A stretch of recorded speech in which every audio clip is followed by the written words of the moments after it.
Moving on to item number 4, repeal and replace non-conforming uses and structures ordinance. Turn it over to City Manager Ron Bernal. Thank you, Mayor and Council. Community Development Director Ebbs will also be making this presentation. The item before you tonight is one of those kind of classic planning issues and zoning issues that we are updating. We've talked in the past and very recently with some general plan amendments about legal nonconforming and what it means to be legal nonconforming.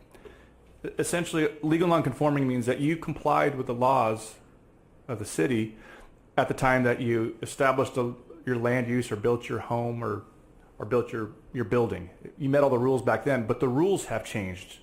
You may not have, but the rules have changed and you no longer meet today's rules. Good example is a house that was built 4 feet from the side property line lawfully in the 50s, but today we say we want 5 feet. So it's legal nonconforming. We're not saying it's illegal. It was built lawfully, but it just doesn't meet today's standards. And we also have cases where someone built a house on A Street back in the 40s. And that was perfectly acceptable and consistent with zoning. But today, that's commercially zoned, so you can't build a house on A Street. That house is considered a legal non-conforming land use. It's a residential use in a commercial zone where you couldn't start it up today, but we're going to let you continue there. The legal non-conforming ordinance that we currently have on the books is an older ordinance. It was a little more punitive than we're comfortable with. It's fallen out of step with some better practices that are out there, and it puts an immense burden on people who own one of these properties. If you were to buy one of those houses on A Street in a commercial zone, there was a time when it didn't really matter. Most people went their whole lives never even knowing that. But what we have found in the last few years is that banks have become very conservative with single-family home lending.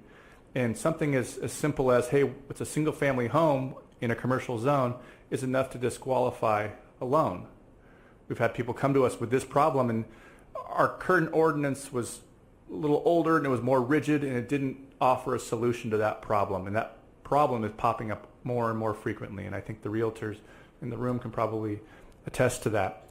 So what you're looking at before you tonight is a contemporary, modern, non-conforming statute.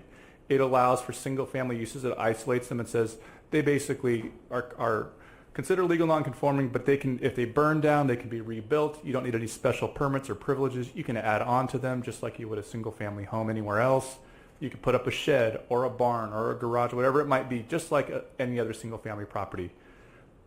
Currently, our ordinance says basically it's a snapshot of what's there, and you may not do anything to it.